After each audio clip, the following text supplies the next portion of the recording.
Želimo zahvaliti Ministarstvu poduzetništva i obrta i ministru Marasu na potpori. Znači ovom potporom ćemo organizirati i izgraditi jedan sportski centar na ovom prostoru. Ovih 50.000 kuna je stvarno pomoglo, znači pomoći će u velikom dijelu. Znači treba će se možda malo više uložiti u prostor, ali 50.000 kuna je definitivno veliki poticaj. Ja se ovim putem isto zahvaljujem našem ministru i Ministarstvu poduzetništva i pozivam i ostale mlade ljude da probaju, da se jave na natječaje.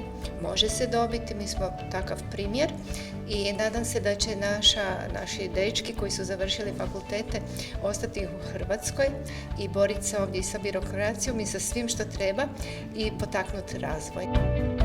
Mi smo svjedoci da u Zagrebu i u cijeloj Hrvatskoj imamo previše praznih prostora i ovo je bila želja da malo potaknemo ljude da osmisle određenu ideju, da uđu u prostor, da gradovi i općine te prostore koje zjape prazne daju po što pristupačnim cijenama. Drago mi je da su u prvom krugu 30-ak prostora, većinom u gradu Zagrebu, na taj način popunili naši poduzetnici, da smo pomogli sa prosječnim potporama preko 40.000 kuna ljude, da je tu uloženo još i dosta njihovih sredstava, da će se otvoriti sigurno u gradu Zagrebu na taj način, ali i u nekim drugim gradovima i do 100-tinjak radnih mjesta novih i najavljujem vrlo brzo novi natječaj. Znači 28.9.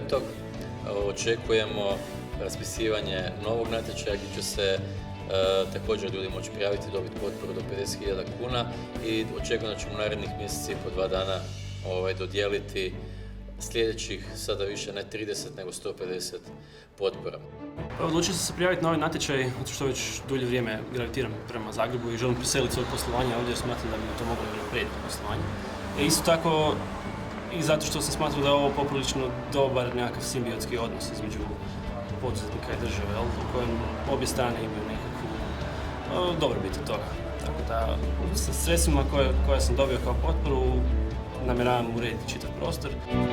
Drago mi je da je Miran kao mladi poduzetnik iz Koprivnice koji je pobjedio u jednoj emisiji na televiziji koja je promovirala poduzetništvo, zvala se Snaga volje, pokazao tu snagu volje i krenuo osvajanje tržišta, širi tržište iz Koprivnice na Zagreb i uvjeren sam da će uspjeti. I drago mi je da ćemo mi sa svojom potporom barem malo u tome pomoći i veselim se da ćemo za 2 tjedna ovdje vidjeti u otvoreni prostor koji godinama je bio ovako zapušten i na kraju krajeva nije bilo nikakve proizvodnje niti je bilo kakve poslovne aktivnosti u njemu.